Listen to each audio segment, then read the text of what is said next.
Good morning, good afternoon, everybody. So delighted to be today on the MIPIM webinar.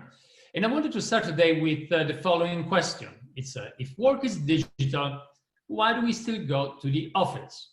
And believe it or not, this is not a question it's a question from an op-ed I did in the Harvard Business Review, but it's not a question from now, from the pandemic time. It's a question from a few years ago. And in that article, I argued actually there's still many reasons to go to an office. But the question for you and for all of us today is this really going to be the same tomorrow? And you've seen headlines such as this one, Twitter announced that employees will be allowed to work from home forever. And that applies to Twitter, to many other companies. You can also read about other people wanting to downsize, to save on cost, cut the amount of office real estate they manage. So is this really going to be the case? Or is this going to be the case? It's going to be a huge change in our city and for all of the people really who participate, like myself as an architect, but all the developers and fund managers and so on who participate to MIPIM. Now, here I want to tell you a little bit that I have kind of good news. So I think, we will not all work like Twitter. I think we will see in physical space. But there's also a bit of bad news because, still the changes we're seeing are very significant. So let's look at them more in detail. And I wanted to start by telling you about a little story. Now I've got two hats. One hat is an architect, designer dealing with buildings and cities, but also teaching at MIT where I run a place called Senseable City Lab. And so we've been analyzing the MIT campus. Here you see the MIT campus, you see Boston, you see Harvard. We've been doing this for a few years, collecting data from the MIT campus and in particular, actually Wi-Fi data. It's anonymized data, but the interesting thing, if you use Wi-Fi data, is that you can really look at how real estate is being used, where people are, almost square meter by square meter, the intensity of usage of what is built. And, over the years, we've seen a big change. To the left, you see how people used to work at MIT. To the right, you see how people work today. Now, the two pictures are a bit extreme. To the left is the most depressing computer room I could find. To the right is a beautiful sunny day. I need to tell you, last winter with minus 10 Celsius wasn't the same, but it gives you a sense of what we've seen also all over the world. We used to work like this. That's, by the way, is Jacques Ratti, the French film director, making fun of cubicles in the movie Playtime. And now we tend to work more like this. Incidentally, this is one of our latest designs, not latest, we'll say from a couple of years ago, for one of the largest co-working spaces in Europe, Talent Garden. And, it's certainly a very different space to work and to enjoy each other's company and so on. Now, so as I was telling you, the data we can get on the MIT campus is data that tells you where people are based on Wi-Fi. What you see here is all of the Wi-Fi hotspots, where they are.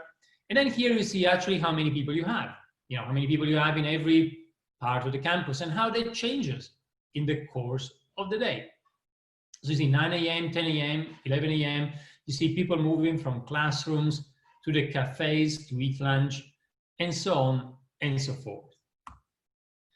Now, what you can do with this is quite interesting because for every space, and today we do it with the resolution of a room, but tomorrow you can look at the resolution, of 1 square meter or 1 square foot. You can look at how it's been used over time.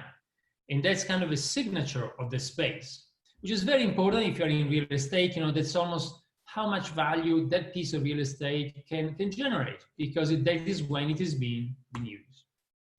Now, what we've been doing as well is look at not only where people are, but also how they connect. And how they connect means, for instance, in an anonymized way, look at the whole network of exchanges on the MIT campus. Here you see the email network.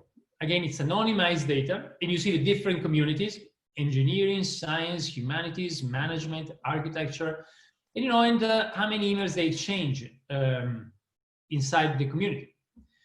And the interesting thing is that basically when you look at this, is about digital communications like here, and what we saw before, which is proximity, which is a proxy for physical communication, communication in physical space.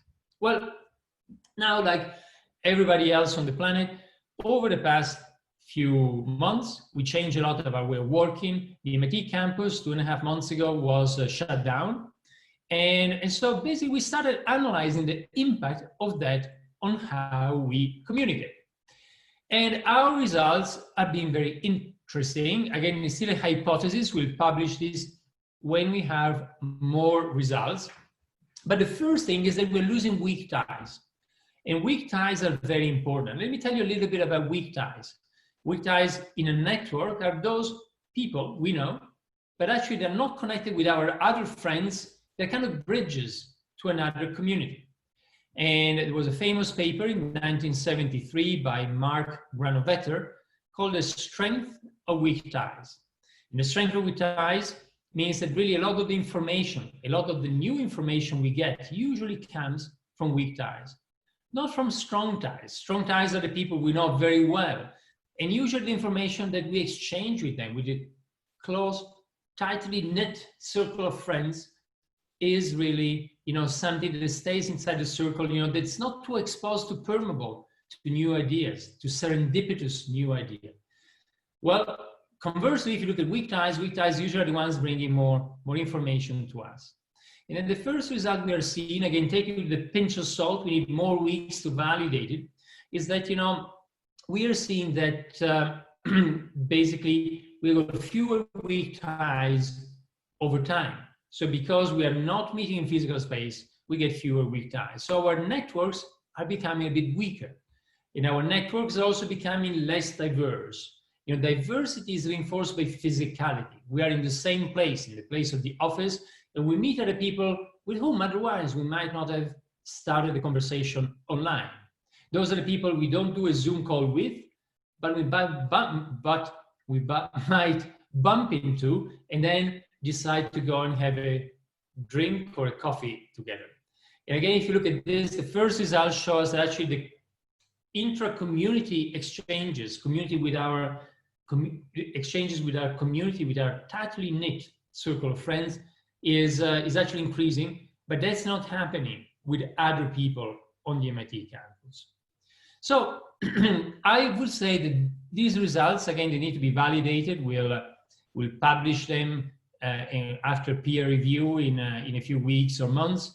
But these results should actually tell us the physical space, the space of the office is still very important. And then, taking the route of Twitter can be actually quite dangerous, because if you take that route, you're going to have a network of people that actually don't really work together as well as if they share the physical space. You're going again to see, most likely, if the results are confirmed, less weak ties, so less somehow serendipity, less creativity in the community, also kind of a less strong social network for all of your people. And so I would say this is kind of good news, at least for the MIPIM community, that still, we need to care and take care and build physical places for people to work and to meet. At the same time, however, I think there's also a little bit of bad news, or however, bad news certainly for the community. And the bad news is that despite all of this, most likely we are going to downsize. And we're going to downsize, I think, a bit of economic crisis probably will push companies to save on cost. But also, as workers, we probably would not want to give up the beautiful kind of flexibility we enjoy. And that flexibility means that, if we are able to spend one more day in the countryside or one more day in Milan or Barcelona before going back to work, and keep connecting the day, working remotely like we've been doing now for a few months, then that is certainly something that we would enjoy and probably would want to still fight for. But if that is the case, many companies now across Europe, some companies like our company, our offices in New York are still closed, but our offices and people are working from home. But our offices in Europe are open, but people can go if they want. If not, they can work from home. Some other companies are doing the kind of 3+2, so they tell people 3 days per week you need to be in the office. Today, you can be wherever you want. But if that is going to be the case, it's going to be a giant change, because, the first thing is how you design the office, but also, it means overall downsizing. If you downsize even 10, 20, 30%, the impact on our cities could be immense. Now, this, this change could be an issue. I want to look at this also in terms of opportunity. For us as designers, we already started working and applying this in several designs. We were fortunate to start the design of a new headquarters of a bank following the pandemic, and we're starting, to work with the CEO's office really to explore some of these points. What are some of the initial thoughts? Well, the first one is, really you don't want to do anything else but hot desk. You cannot have a lot of offices which are then empty half of the time. That will also be a very depressing work environment. So certainly hot desking a lot. You want to make sure that you pay more attention to things being very clean. We're working on, we filed a couple of patents on how that can be done in the office space. But then finally, most importantly, if you go to the office, you should get another value that you do not have at home.